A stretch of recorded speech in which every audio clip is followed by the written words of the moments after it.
And the first subject is the levy yield, which yielded better results than initially expected, Maddy, but it came with one or two warnings. Yeah, so 99 million, which was higher than was forecast. But while the gross profits were significantly up, turnover was down. Julie Harrington reacting, saying that, a lot of this is going to be impacted by the white paper and the affordability checks and how stringently they're enforced. There's still a grey area over that. We're still figuring out what exactly that's going to mean in the coming months, I know. And yeah, of course, we're still occupying a strange time economically, really, having emerged from COVID. We're in a cost of living crisis. So, yeah, promising on one hand, but on the other hand, also, as this levy reform is coming into question, just what the future of racing is going to look like. Richard, worryingly, the head of the levy suggested that there may be a look at the contribution towards prize money from the initial suggestion of, I think, around 66 million. I mean, it continues to be a constant source of concern for anybody competing within the sport. Yeah, it feels like it's getting a little bit better, and I think there is room for scope that in time it's going to get better again. We have to think that way. We can't just keep saying, "Oh, the prize money is terrible." It has got better. And I think there is room for it to get a little bit better again. I spoke to a couple of people yesterday, and they seem very optimistic about the future. Well, there are a few points on this particular segment of the show that are linked when we'll talk about the primerization, because what we're trying to do is trying to achieve more turnover in order to increase prize money or to increase the levy. But it doesn't seem that we're all on the same page all the time. Really? Never. British racing. No, we'll talk about it with primerization a little bit later on, but that's the difficult thing, isn't it? As ever, you've got different people pulling in different directions, and it's just down to the right decisions being made and perhaps some tough ones that will reap longer term rewards. Well, fingers crossed. Next on the talking points list, Richard, and something I'm sure you'd been acutely aware of, is the value of racing, breeding, the thoroughbred industry in Ireland. A report in Deloitte estimated at 2.5 billion, roughly. I mean, I guess it's not a surprise considering the strength of Irish racing in particular. It's no surprise, but Irish racing has always had very close links with the government, and the government help Irish racing. I'm not so sure if it's strong in this country, and it's something that we need to strive to. And also the number of people that are employed within the industry as well, Maddy. Yeah, absolutely huge. 5% increase on when they last did a similar survey. I think it was back in 2016. The one thing that stood out for me was the stat that 43% of adults said that they were interested in attending a future racing event. If you took that same survey in Britain, as Richard said, there's a real distinction in the relationship between racing and the public and the government. Of course, Irish racing, such a rich part of the economy, and as you said, Rishi, it's unsurprising that it's doing so well, and success breeds success. So let's talk about it and let's see that we can get on a similar footing here in this country. Yeah, well, it seems as if certainly in the distinction between jump racing and flat racing, with that sort of support, that correlation, that relationship between the government and the industry, the gap between Britain and Ireland in that particular respect is only going to grow at the moment? You'd like to think so, hope so. Worryingly. Yeah.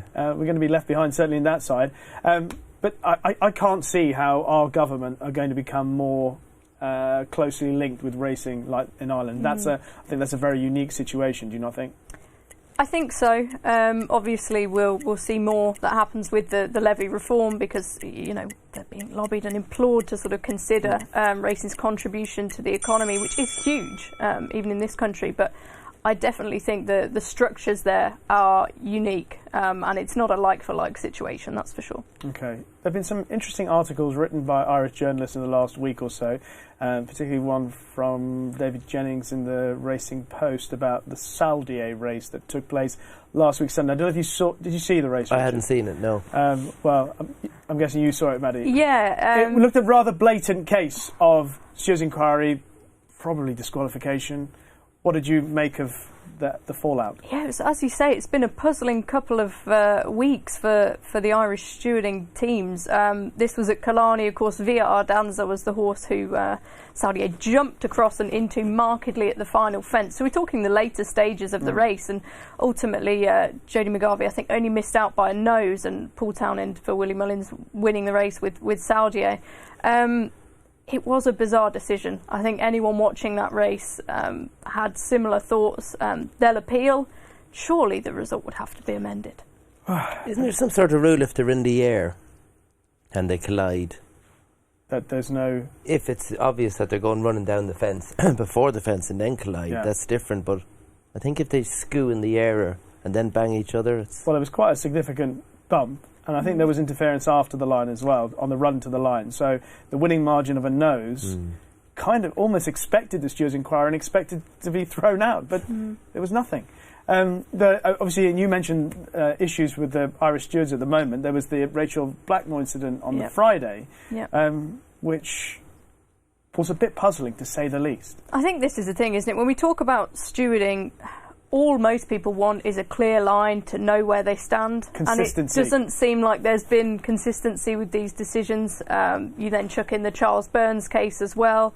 So I think it's a tough one, because people don't really know where they're standing, and decisions that are expected to go one way are going another. You need confidence in your authorities to sort of police the sport and keep it going forward in the right direction, and it seems like the confidence has taken a bit of a nosedive this week. Well, the higher authorities are picking up, certainly on the Rachel Blackmore incident, so they will be having a look at it, hopefully coming to the right decision.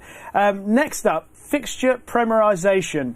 Richard, we've often talked about how crowded a Saturday afternoon is in Britain.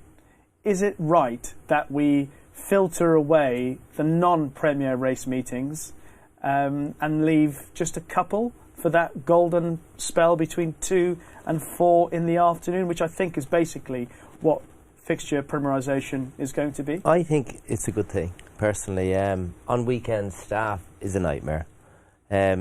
So on your weekend, you have half the staff that you did, and if you have runners in 5 different tracks, that's 5 more people going out of the yard. Like, it's a real strain on staff.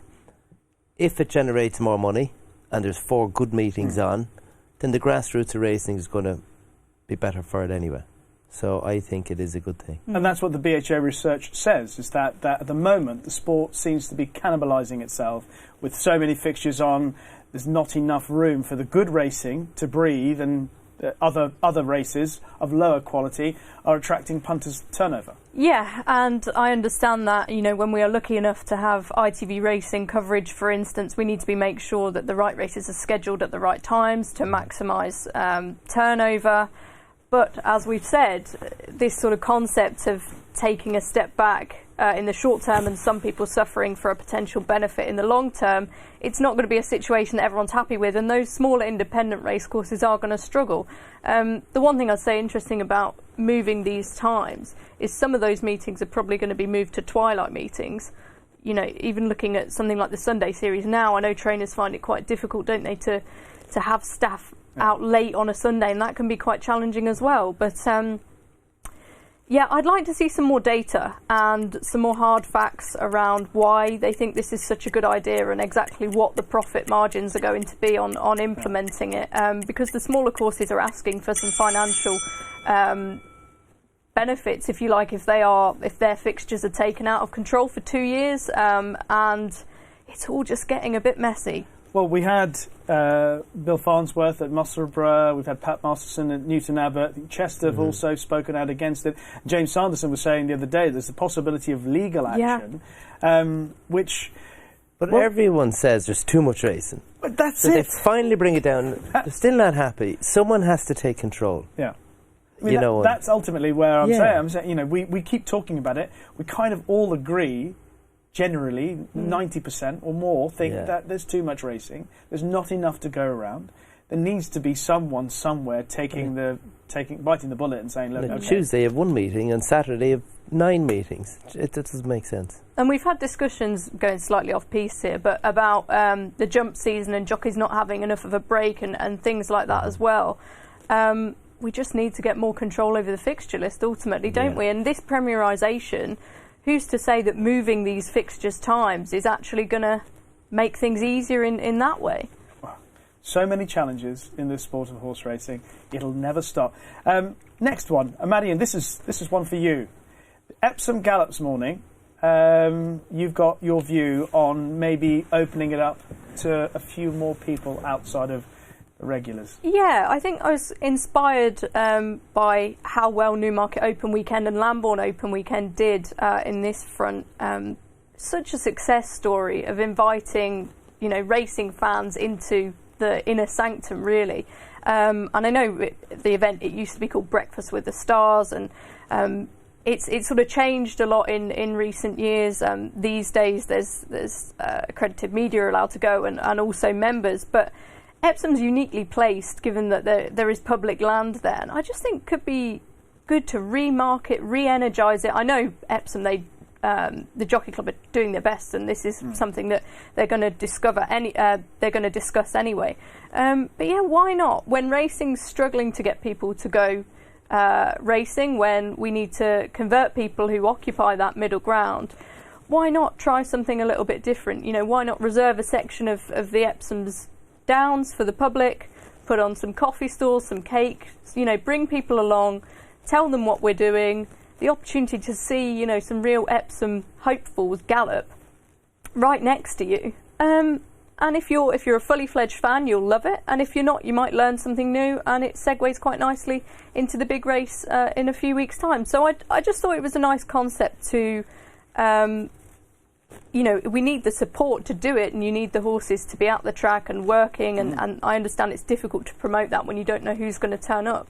But I thought, given the challenges that racing's facing at the moment, it's just a really nice opportunity to actually open our doors and go, here's what we're all about, here's what we're doing, and come and see us. I think it's pretty obvious, isn't it, Richard? It's a very good idea. I mean, why not open it up to the public? If Old Trafford said anyone wants to come watch them train next week, there'd be 20,000 people there like a shot. There's an awful lot of racing people. The Open Day is a really special place in Lambourne. A lot of people come in that had no interest in horses. All of a sudden, they're a racehorse owner. Yeah. We need more days like that. Okay, well, as we're focusing on Epsom, we can have a look at the Derby picture now. We can talk about all the horses that are potentially lined up. Will's spoken about Military Order this morning. We've spoken about the Foxes, Passenger, etc. I'll start with you, Richard. Your ride in the Derby would be? Definitely Aidan O'Brien's horse, Augusta Rodin. Really? Yeah. Really? Man, he's a really good horse. You don't become a bad horse overnight. He's a really good horse. One blip in the Guineas. There's certain ways of saying really. Like I went really, and Maddy went really. So, Maddy, please.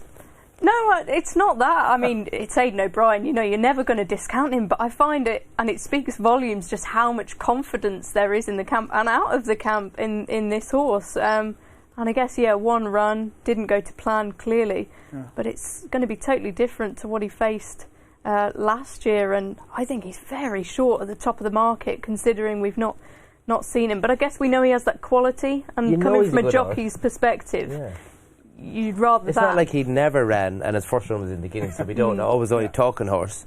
This horse has proven himself. Okay. And Aidan has known over the years, just because you run one bad trial, they're there for trials, get the fizziness out of them, the freshness. Okay. And Ryan would have looked after him and known that long-term plan. Yeah, and the fact that they went for a Guineas with him, he's a Derby horse.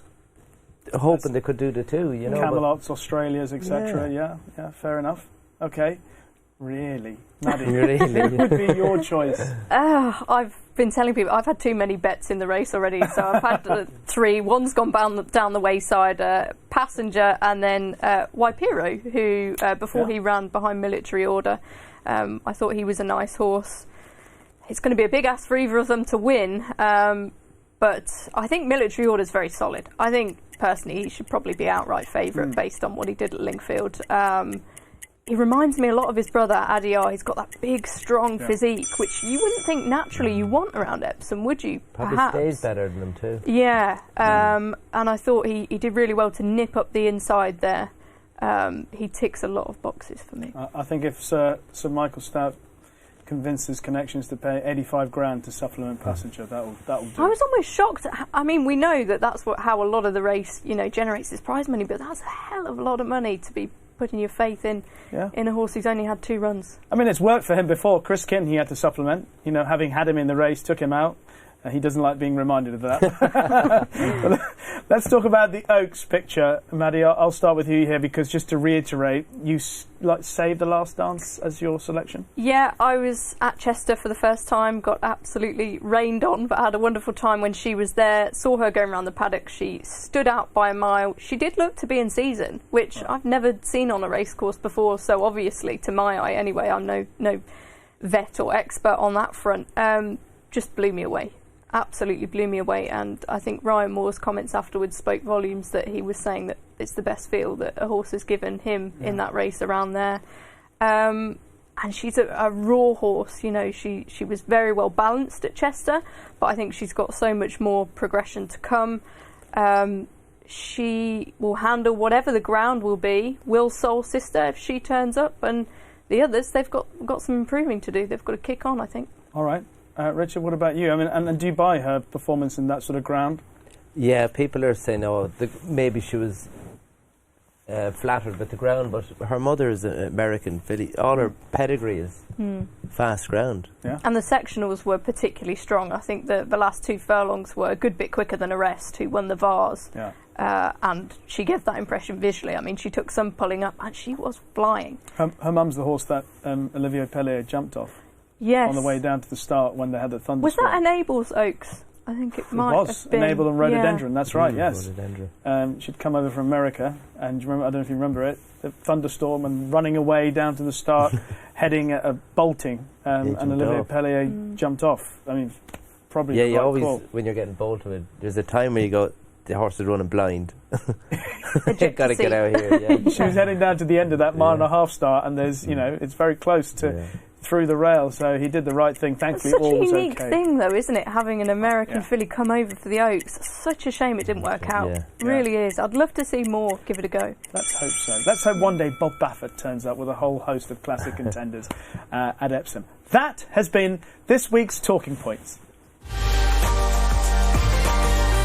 Subscribe to Racing TV's YouTube channel now to watch more great races like this.